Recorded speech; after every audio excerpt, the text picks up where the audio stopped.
শীতকালটা এবারও অনেক তাড়াতাড়ি চলে যাচ্ছে। কি বলো, চলে যাচ্ছে বলা ভুল হবে, চলে প্রায় গেলই। এই রাতের দিকে একটু ঠান্ডা আছে আর সকালের দিকে একটু ঠান্ডা। তাছাড়া সারাদিন দেখলে মনে হয় বেশ ভালোই গরম পড়েছে। এই রে, কথা বলতে বলতে মায়ের এপাশে কিন্তু নারকেল কোড়া কমপ্লিট, আর আমি বসিয়ে দিয়েছি নারকেলের পুর তৈরি করতে। তো চলো, আজকে আমি কি তৈরি করছি তোমাদের সাথে তো অবশ্যই শেয়ার করব। তো তার আগে চলো ভিডিওটা শুরু করি। আচ্ছা, তোমরা সবাই কেমন আছো? আমি কিন্তু বেশ ভালো আছি। যাই হোক, বহুদিন ধরে না বড় ভিডিও ছাড়বো করে ছাড়াই হয় না।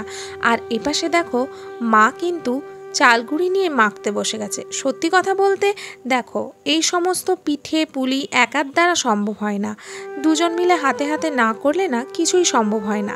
তো যাই হোক, এখন আমরা নারকেলের পুরও কমপ্লিট হয়ে গেছে, আর নারকেলের পুর নিয়ে বসে গেছিলাম আমাদের লেচি কমপ্লিট করতে, মানে পুরগুলো দিয়ে যেই লেচিগুলো হয় সেগুলোকে কমপ্লিট করতে। তারপরে আমরা দুজন মিলে কথা বলতে বলতে বেশ অনেকক্ষণ লাগে এটাতেই।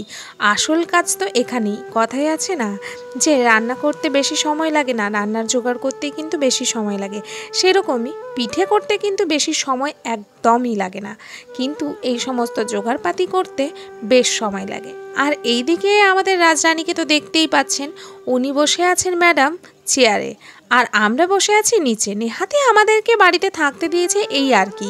তো যাই হোক, এইসব বলতে বলতে আমাদের কিন্তু অনেকখানি কমপ্লিট হয়ে গেছে। আর এপাশে জানো তো সময়ই হয় না এখন, এই যে দুজন মিলে বসে গল্প করব। সত্যি কথা, এখন না সময়ের বড়ই অভাব, সেটা মায়ের সাথেই হোক, হাজব্যান্ডের সাথেই হোক, বা যার সাথেই হোক না কেন। আরে এসব বলতে বলতে অনেকখানি কমপ্লিট হয়ে গেল। আমি তো অর্ধেকটা যখন দুধ ফুটে এসেছিলো অর্ধেকটা দিয়েও চলে এসেছি। আর এপাশে দেখো, আমি পিঠেগুলোকে না খুব সুন্দর নকশা করে একটা শেপ দিয়েছিলাম। জানি আমি অনেকটা ভালো করতে পারি না, আমি পারদর্শী কোনো কিছুতেই নই, কিন্তু সত্যি কথা বলতে আমাকে হাতে ধরে কিছুই শিখতে হয়নি। যেটুকু শিখেছি সেটুকু দেখে দেখে আর বুঝে বুঝে, মানে নিজের মগজ খাটিয়ে। আর এপাশে দেখো, দুধ কিন্তু ফুটেই গেছে পুরো। আর তারপরে ভাবছিলাম যে এইবারে পিঠেগুলো ছাড়াই যায়, কারণ আমি না ছোট থেকেই দেখে এসেছি ঠাকুমাদের যে একসাথে কখনো পিঠে ছাড়ে না। জানি না কার বাড়িতে কীরকমভাবে হয়, তবে আমি দেখে এসেছি কি ঠাকুমা বা আমার কাকিমা মা এদেরকে দেখে এসেছি যে তারা একটুখানি পিঠে হয়ে গেলে সেইটা একটা ভিজে কাপড় দিয়ে ঢেকে রাখতো। সেই দেখেই আমার শেখা। নিজে থেকে বললাম না, কিছুই শিখিনি, এই দেখে শেখা আর এক্সপেরিমেন্ট করে যেটুকু জীবনে শিখেছি। আর তারপরে দেখতে পাচ্ছ তো, কোনো কাজ করা নয়, এতখানি বাসন পড়েছে। এই এতখানি বাসনগুলো আমি ঝটপট করে মেজে নেব। আর সত্যি কথা বলতে আমার কিন্তু সব কাজ করতে ভালোই লাগে, তাও মাঝে মাঝে না অনেক কাজের ভিড়ে মাথাটা একটু গরম হয়ে যায়, কিন্তু তা করলে তো হবে না, হাসি মুখে সমস্ত দিকটা সামলাতে হবে। আর পিঠে কিন্তু এখানে প্রায় রেডি। আমি একটু নাড়াচাড়া করে নিচ্ছিলাম, যাতে দেখছিলাম কি ঠিকঠাক সেদ্ধ হয়েছে কি না।